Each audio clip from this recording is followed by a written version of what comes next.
Okay, I'm going to show you two ways to wrap text around a cylinder. The first is easy, a bit of a fiddle, and the second one is much more complicated but produces a better result. Both of them need a thing called a cookie cutter. I've got one sitting here in my parts list, and I'm going to show you how it was made.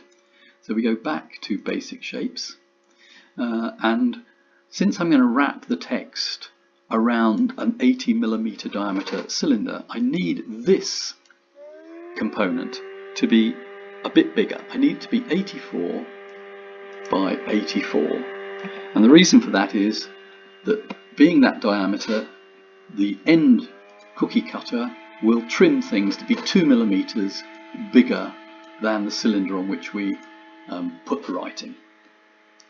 So that's the hole in the middle of my cookie cutter. So next I need another component, another cylinder, and I need that to be twice that size. So that's 164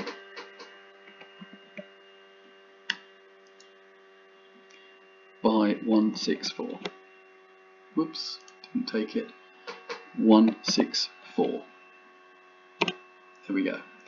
Now I need to, let's make that fancier too. It's very rough. Make it 64 sides. There we go. So now if we take these two objects and we align them, you can see that we've got the hole in the middle of a solid cylinder. To actually make it a pipe, we need to combine those two shapes. Now they're combined. Let's just move that onto the build plate. There we go. Next, I want this to be a hole. When I make this pipe a hole, objects in the center will be unaffected when they're cut by the hole. Anything that protrudes into this area will be trimmed off. So let's turn it into a hole. Now it's a hole. Okay, the next step is just to make everything the right height. So we click here, and we make it 80 high.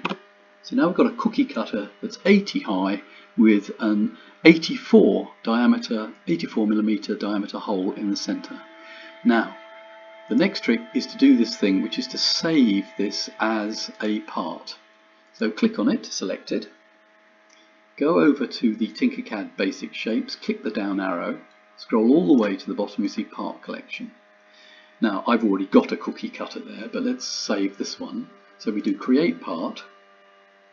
We type a name in, which might be cylinder_cutter, and then save it. And then it appears in our part collection. So that's the first step, making the cookie cutter.